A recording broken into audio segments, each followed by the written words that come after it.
answer. For Miss Dumasag. Oh, sige, sige. Question and answer. Ito yung interview. Ano? Oh, question and answer. Oh, Tagalog. Tagalog, Tagalog. Ano ang masasabi nyo sa Dumasag? A nice place. Thank you, contestant number 1. A nice place. A beautiful place.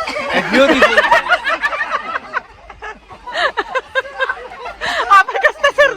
Ay, X na. Sa ngayon, ano naman, paano nyo ipopromote ang Dumasag sa mga ibang tao? Contestant number 1.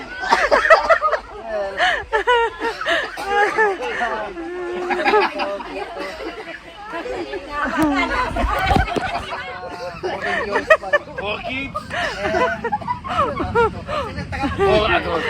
Thank you, contestant number 1. Number 2. How about contestant number 2?